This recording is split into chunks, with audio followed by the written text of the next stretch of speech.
The judge smirked as the courtroom erupted in laughter, mocking the little girl clutching a baby in her arms.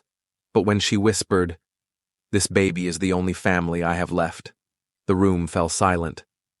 Then, the doors burst open. A man stormed in, eyes burning with fury. "You think you can escape me?" he growled, stepping closer. Mila didn't run this time. She tightened her grip on Leo and whispered, "I won't let him take you." But deep down, she knew this nightmare was far from over. If you love stories that grip your heart and keep you on edge, then make sure to subscribe to the channel. Don't forget to hit the bell icon so you never miss an update. Like the video, share it with others, and drop a comment below. Because some stories aren't just meant to be heard, they're meant to be felt. And now, let's begin the story of Mila and Leo.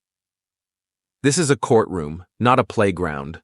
The judge scoffed, his voice dripping with mockery. A ripple of laughter spread through the room, hushed whispers passing between the spectators like an inside joke Mila wasn't part of. She didn't flinch. She didn't even blink. Instead, she pulled the baby closer to her chest, her small arms wrapping around him like a shield. Leo whimpered softly, sensing the unease in the air, and she rocked him gently, whispering something only he could hear. The judge shook his head, exasperated. "Tell me, little girl, what makes you think you belong here? Are you playing house?" The laughter grew louder, feeding off his words. Mila stood there, tiny but unshaken, her lips parting as if to speak. But no words came out at first. She swallowed hard, tightening her hold on Leo, feeling the fragile weight of him against her.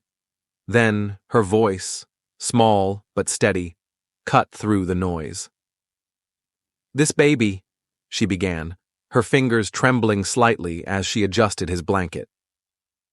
"This baby is the only family I have left." The laughter stopped. The whispers died. A thick silence settled over the room, pressing down like a heavy fog. The judge blinked as if he hadn't heard her right. A few people shifted uncomfortably in their seats. Mila took a breath, forcing herself to stand taller. "And I'm here because I need justice." A gasp rippled through the courtroom. The judge's expression faltered for just a second, something flickering in his eyes, something close to regret. But before anyone could react, before that moment could settle, the heavy wooden doors at the back of the courtroom slammed open with a deafening crack. A man stormed in, his face twisted with rage, his eyes locking onto Mila like a predator spotting prey. "You!" his voice thundered through the silent room. "You had no right to come here." Mila's arms tightened around Leo as the man's voice roared through the room. His face was red with fury, his fists clenched at his sides. "You had no right to come here," he bellowed, his eyes dark and wild. "You think you can just walk in and—" The judge pounded his gavel. "And who exactly are you?" His voice cut through the tension like a blade. The man didn't answer. His gaze stayed locked on Mila, his breaths heavy, his nostrils flaring like a bull ready to charge. Then, without warning, he lunged. Mila's breath caught in her throat as his towering frame moved toward her. She took a step back, heart hammering, but there was nowhere to run. "Order!" the judge shouted, slamming the gavel again. The sound echoed through the courtroom, but the man didn't stop. A flash of fear flickered in Mila's eyes, but then everything else disappeared. 2 days ago. She sat on the cold wooden floor of a dimly lit room, rocking Leo against her chest. The air was damp, the cracked walls pressing in around her. Leo whimpered, his tiny fingers curling into her sleeve. His face was warm against her skin, but not the good kind of warm, the kind that worried her. His cries had grown weaker. Mila wiped a tear from his cheek with her thumb, swallowing the lump in her throat. "Shh, baby," she whispered, trying to sound steady. "I promise, I'll find something." Her stomach clenched painfully, the emptiness gnawing at her insides. But she was used to that. It was Leo she was worried about. She glanced around the room, bare except for an old, stained mattress in the corner and an empty baby bottle lying on its side. Nothing. Not even a crumb. She had to do something. Clutching Leo close, she took a deep breath, pushed the fear down, and made a choice. She was going to find food, whatever it took. The night was cold, the kind that bit through thin clothes and settled deep into the bones. Mila stepped onto the rough pavement, her bare feet stinging against the icy ground. She pulled Leo closer, feeling the weak rise and fall of his chest against hers. His tiny breath, warm and shallow, brushed against her collarbone. She walked quickly, her arms tightening around him as the wind howled through the empty streets. Her mind was a storm of thoughts, but only one mattered: finding food. Her eyes locked onto a small store at the corner. The dim glow from inside spilled onto the sidewalk, casting long, flickering shadows. Through the glass window, she saw shelves lined with bread, milk, and fruit. Her stomach twisted painfully at the sight. Taking a deep breath, she stepped inside. The bell above the door jingled, announcing her presence. The store smelled of fresh bread and something warm, something safe. Behind the counter stood a heavy-set man with a thick mustache, his eyes narrowing as he spotted her. His gaze flickered from her worn-out dress to the sleeping baby in her arms. "What do you want, girl?" he asked, his voice gruff, tired. Mila swallowed, pushing past the dryness in her throat. "Please." Her voice was barely more than a whisper. "I need food for my baby." The shopkeeper's face didn't soften. His eyes moved to Leo, lingering for a moment, but whatever kindness might have been there vanished just as quickly. No money, no food. His tone was final. Mila's heart sank. She had nothing, no coins, no favors to trade, no one to plead her case. She turned to leave, but then her gaze caught something: a small loaf of bread, sitting at the edge of the counter, just within reach. Her fingers twitched. She could take it. Just one piece, just enough to keep Leo from starving. Her heartbeat pounded in her ears as she reached out, her hand shaking, just a little closer. Then, iron fingers clamped around her wrist. She gasped. The shopkeeper's grip was like a vice, yanking her hand away from the bread. His eyes burned with fury. "Thief!" he roared. Mila's breath caught in her throat. The next moments blurred together, shouting, the jingle of the door, the heavy sound of boots against the floor. Lights flashed outside. A sharp voice called out, "Step away from the counter." Before she knew it, strong hands pulled her back. The cold metal of handcuffs clinked, but all she could feel was Leo, still cradled against her chest, his soft whimpering lost in the chaos. She was lifted, carried toward the door, her mind spinning. No, this wasn't how it was supposed to happen. She clutched Leo tighter, her breath ragged. The police car door swung open. She didn't know where they were taking her. She only knew one thing. She had to protect Leo, no matter what. Mila barely had time to breathe before the shouting started again. The man who had burst into the courtroom stood rigid, his face dark with fury, his eyes cold, calculating, locked onto her like a predator cornering its prey. "You had no right to come here!" His voice thundered through the silent room, his hands clenched into fists at his sides, his jaw twitching with barely restrained anger. Mila's stomach twisted. She knew that voice. She had spent too many nights hearing it outside the locked door, too many mornings waking up to the sound of his footsteps, dreading what they would bring. Mr. Grayson. The judge pounded his gavel, his patience wearing thin. "I asked you a question," he said, his voice firm. "Who are you?" Mr. Grayson straightened, turning his glare toward the judge. I'm the only family this girl has left. His voice was controlled now, smooth like oil. And I demand you return her and that baby to me immediately. A ripple of murmurs moved through the courtroom. Mila's fingers dug into Leo's blanket. That's not true, she whispered, but her voice barely carried past her own lips. The judge frowned. Is this true, young lady? Is this man your family? Mila felt her throat tighten. Family. That word didn't belong to Mr. Grayson. Family was warm smiles, whispered bedtime stories, her mother's tired but gentle hands. Family wasn't a locked room and empty plates. She lifted her chin, forcing her voice to steady. He's not my family. A sharp intake of breath from the crowd. The judge's expression darkened. Then who is he? Mila's hands shook as she held Leo closer. He took us in after my mother died. Mr. Grayson scoffed, shaking his head. And how did I get repaid? She ran away, kidnapped that baby, and now she thinks she can come here and lie her way into keeping him. He turned, addressing the judge like a man presenting facts. Your Honor, this girl is a troublemaker, a liar, and unfit to care for a child. Mila's breath caught in her throat. Kidnapped? She could hear the whispers in the courtroom, feel the way eyes darted between her and Leo. The judge leaned forward. Is this true? Mila's fingers curled into Leo's tiny blanket, her voice barely above a whisper.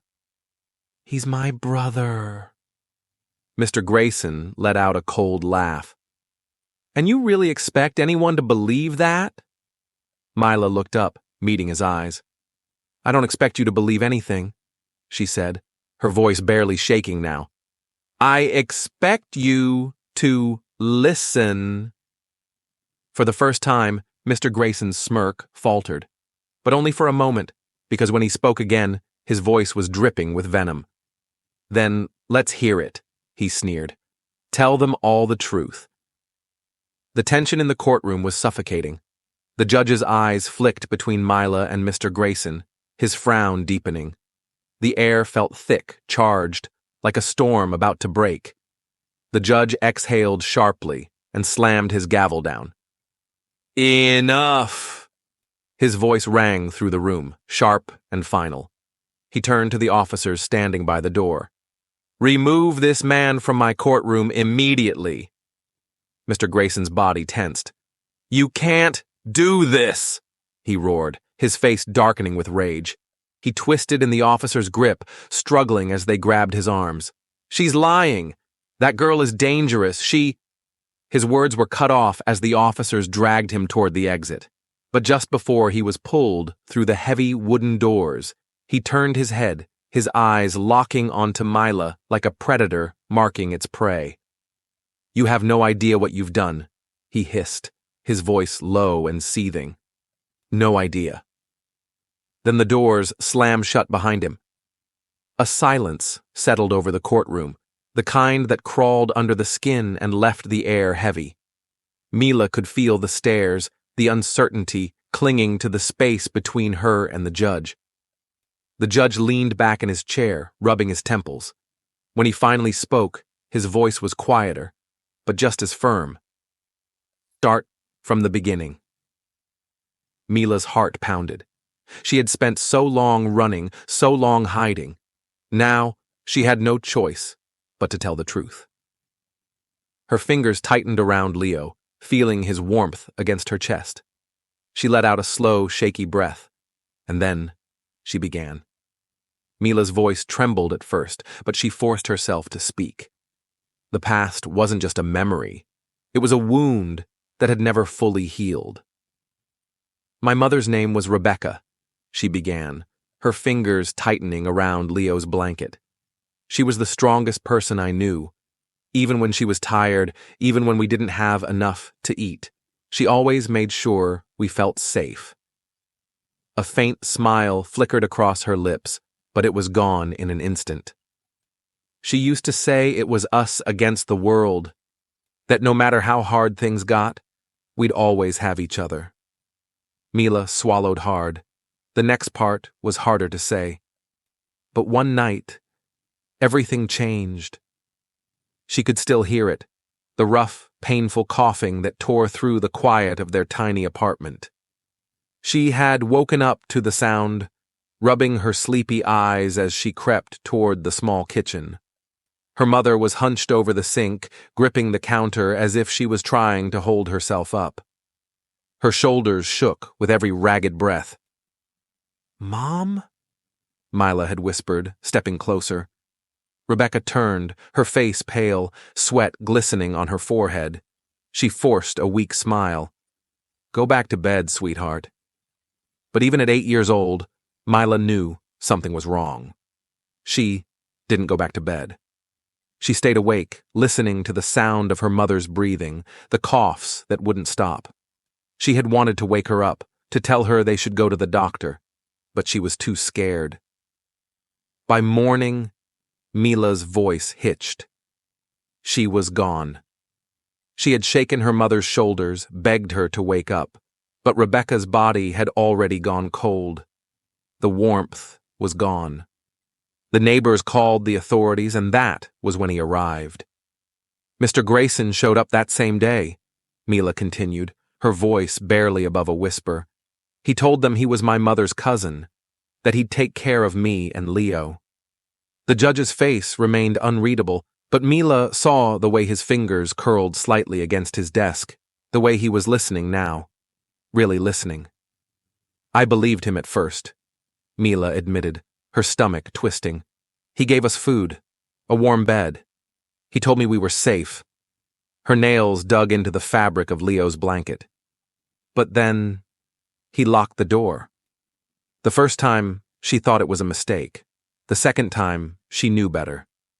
"There were no windows in that room," she whispered.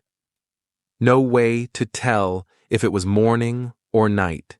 He only let us out when he needed something, cleaning, errands. We never went to school, we barely ate. And when he got angry..." Her voice faltered. A shadow passed over the judge's expression. Mila took a breath. She couldn't stop now. "One night I heard him talking on the phone. He didn't know I was listening." She closed her eyes and the words came back to her, sharp as knives. "They're useless to me," Mr. Grayson had muttered. "The baby's too much work. I'll get rid of him first." Mila felt the room around her blur, her heartbeat roaring in her ears. She had known in that moment that she and Leo were running out of time. Mila swallowed hard, forcing herself to keep going. The memory of that night burned in her mind, every detail as vivid as if she were still there. "I knew we had to leave," she whispered. "I didn't know where we'd go. I didn't have a plan. I just knew that if we stayed, Leo wouldn't survive." Her hands trembled slightly as she adjusted the blanket around him. It was late. Mr. Grayson had been drinking. I could hear him in the other room, slurring his words, laughing at something on the phone. I waited until I was sure he wasn't coming back. Her heartbeat pounded, just remembering it, the way she had crept across the cold floor, her bare feet silent as she reached for Leo's tiny body. "He was so small," she said softly. "So light. He didn't even cry when I picked him up. It was like he knew we had to be quiet." The hardest part had been the door. He always locked it, but that night, he forgot. It had taken every ounce of courage she had to turn the handle. Every second had felt like an eternity. When the door finally clicked open, she had barely breathed. And then, we ran. The night was freezing. Her feet hit the pavement, every step painful, but she didn't stop. She clutched Leo against her chest, his tiny breath warm against her neck. She ran past alleyways, past buildings she didn't recognize, past the fear clawing at her throat. She didn't know where she was going. She just knew she couldn't stop. For the first time, I was outside, but I had never felt more trapped. She had wandered the streets until her legs ached, until the hunger in her stomach turned sharp. She had no food, no money, no one to help her. "That's how I ended up at the store," Mila continued, her voice quieter now. "That's why I tried to take the bread." A heavy silence filled the courtroom. Mila could feel the weight of the judge's stare, the unspoken question in his eyes. The doubt. "Miss Thompson," the judge said, his voice unreadable. "You're asking me to believe this man held you captive, mistreated you, threatened to harm this child?" He nodded toward Leo. "But you have no proof." Mila's fingers curled around the fabric of her sleeve. "I do." She slowly pushed up her sleeve, revealing the bruises lining her arm. Faint, but still there. Ghostly imprints of the past she couldn't erase. A collective gasp rippled through the courtroom. The judge's expression darkened. For the first time since she stepped into that room, Mila saw something change in his eyes. The courtroom was still heavy with silence when the doors burst open once more. A uniformed officer rushed inside, his face pale, his breathing uneven. He didn't wait for permission to speak. "Your Honor," the officer said quickly, "we have a situation." The judge frowned. "What kind of situation?" The officer hesitated, his gaze flicking toward Mila. "Mr. Grayson, he's gone." Mila's breath caught in her throat. The courtroom erupted into murmurs, voices overlapping in hushed whispers. The judge's gavel slammed against the wood, demanding silence, but the words had already sent panic crawling through Mila's veins. Gone. Not held. Not detained. Gone. Her arms instinctively tightened around Leo, her heartbeat thundering in her ears. "How?" the judge demanded. The officer shook his head. "We don't know yet, sir. The cell was locked, no sign of forced entry, but he's disappeared without a trace." Mila's stomach twisted. She could already feel it, the weight of his presence, the way his voice would creep into her mind even when he wasn't there. He was coming. He had promised. The judge exhaled sharply, rubbing his temples. Then his eyes settled on Mila. For the first time, they weren't filled with skepticism. They were filled with something else. Concern. "I'm placing you and the child under protective custody," he announced. "You will not leave this courthouse without an escort." Mila barely heard him. Her thoughts were spinning too fast. "He's coming. He won't stop. He never stops." A gentle hand touched her shoulder. Mila flinched before looking up. A woman stood beside her now, tall, with graying hair and kind, steady eyes. There was something in her gaze that made Mila pause, something that didn't feel like pity. "My name is Miss Carter," she said softly. "I work with Child Protective Services." Mila's grip on Leo didn't loosen. "I have a safe place for you both tonight," Miss Carter continued. "Somewhere he won't find you." Mila stared at her. Safe. That word had never meant much before. But she had Leo, and she had no other choice. So she nodded. Miss Carter gave her a small, reassuring smile, but as Mila followed her out of the courtroom, one thought repeated over and over in her mind. He isn't done yet. Mila lay in the unfamiliar bed, her arms wrapped tightly around Leo. The room was warmer than she was used to, the blankets soft, the air carrying the faint scent of lavender. But none of it mattered. Sleep wouldn't come. Her body was exhausted, but her mind refused to rest. Every time she closed her eyes, she saw him, his furious gaze, his sneer, the last words he had spat at her before being dragged away. "You have no idea what you've done." She shifted, careful not to wake Leo, his tiny breath warm against her collarbone. The house was silent. Too silent. A prickling sensation crept down her spine. Slowly, she turned her head toward the window. At first, she saw nothing, just the pale glow of the street lamp outside, casting faint shadows along the yard. Then, she saw it. A figure, standing completely still. The breath left her lungs. He wasn't moving, wasn't pacing or shouting, just watching. Mila's heart pounded so hard, she thought it might wake Leo. She pressed herself against the mattress, her fingers gripping the blanket so tightly they ached. She wanted to move, to run, to scream for Miss Carter, but she couldn't. She could only stare.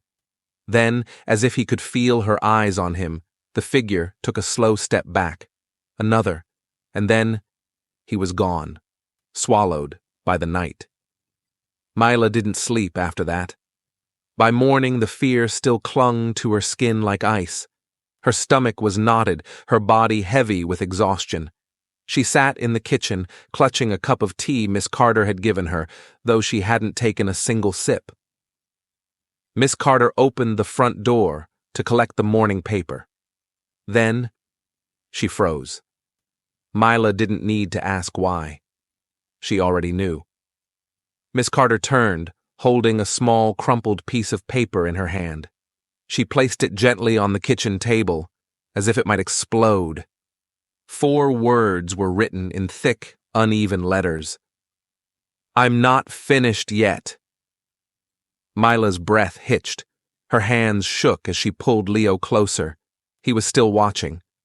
The morning passed in a blur. Miss Carter had called the police, but Mila already knew what they would say.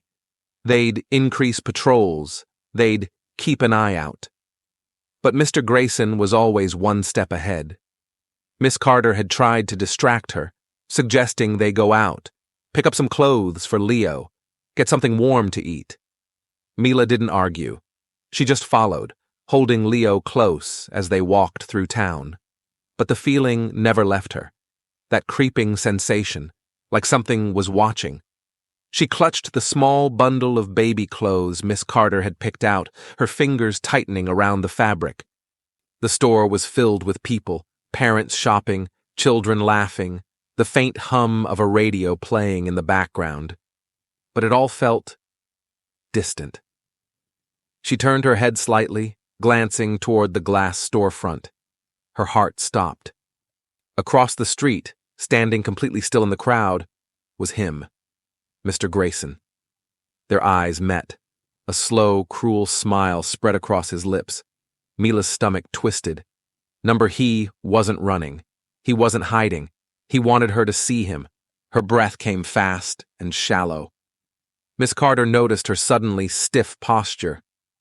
"Mila?" she asked, her voice cautious. Mila couldn't speak. She could only lift a shaking finger and point. Miss Carter turned, and the moment she saw him, her expression hardened. She didn't hesitate. She grabbed Mila's hand and whispered, "We're leaving. Now." They stepped out of the store, moving quickly. Mila's legs felt numb, but she kept pace, clutching Leo as tightly as she could. She didn't dare look back. But she didn't have to. She could feel it. The weight of his stare. He wasn't just watching anymore. He was getting closer. The house felt different that night. Miss Carter had locked every door, checked every window, twice. The police had promised to patrol the area, but Mila knew better. Locks wouldn't stop him, patrols wouldn't stop him. Nothing ever had before. She sat curled up on the couch, Leo sleeping soundly in her arms. Miss Carter sat nearby, her expression calm, but her fingers tapped anxiously against the armrest. The clock on the wall ticked softly. Each second stretched longer than it should have. Then, a knock. Slow. Deliberate. Miss Carter's body went rigid. Mila's breath caught in her throat. She didn't need to ask who it was. Miss Carter stood carefully, her voice barely a whisper. "Take Leo upstairs." Mila hesitated. "Now, Mila," she said, sharper this time. Mila rose on shaking legs, holding Leo close as she took one step toward the staircase. Crash! Glass exploded across the room. Mila screamed as shards rained down, the freezing night air rushing in. Miss Carter stumbled back, shielding her face, her breath coming in short gasps. And then, He was inside. Mr. Grayson stood there, his silhouette framed by the shattered window, his dark eyes locked onto Mila. He didn't move at first. Didn't speak. Then, slowly, he took one step forward. "You really thought you could run from me?" he murmured. Mila's grip on Leo tightened. No more running. This time, she had nowhere to hide. Time slowed. Mr. Grayson moved first, his body lunging forward, his hands reaching. Miss Carter barely had time to react. His weight slammed into her, knocking her to the floor with a heavy thud. A gasp tore from her throat as she struggled beneath him, her arms pushing against his chest. But he was stronger. Mila's breath came in short, sharp bursts. Her eyes darted around the room. Then she saw it. The bat. Lying just a few feet away, near the couch. She didn't think. She didn't hesitate. With Leo still cradled against her, she dove forward. Her fingers wrapped around the handle.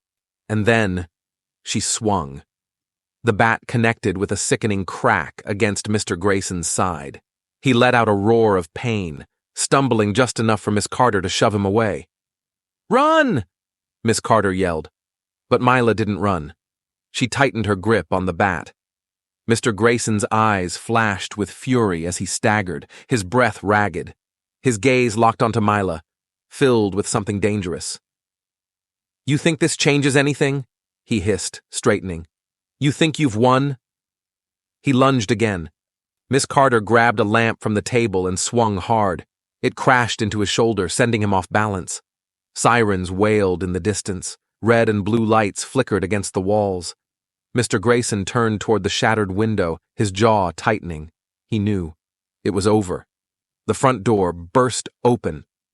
"Freeze!" a voice shouted. Several officers stormed in, guns raised. Mr. Grayson barely had time to react before they tackled him to the ground, forcing his arms behind his back. Mila stood frozen, clutching Leo, watching as they pinned him down, metal cuffs clicking into place. As they hauled him to his feet, he turned his head, his lip curled into a sneer.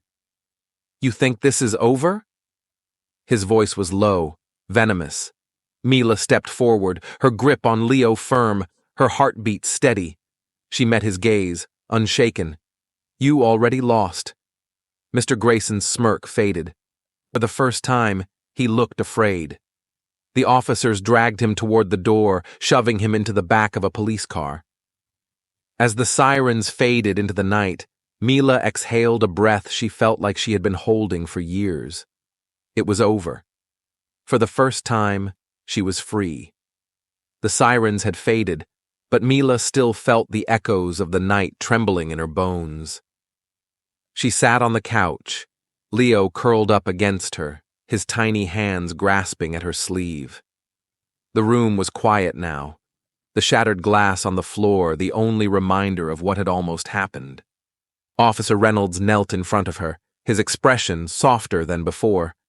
"Mr. Grayson won't be able to hurt you again," he said firmly. "We have more than enough evidence to put him away for a long time." Mila nodded, but the fear still clung to her like a shadow. He had escaped once. Officer Reynolds seemed to understand. "He's not getting out, Mila. Not this time." His words settled over her like a blanket, pushing back the cold, even if just a little. Miss Carter sat beside her, silent for a moment. Then she took a deep breath. "Mila, there's something I want to talk to you about." Mila looked up, exhaustion heavy in her eyes. Miss Carter hesitated, then reached for her hand.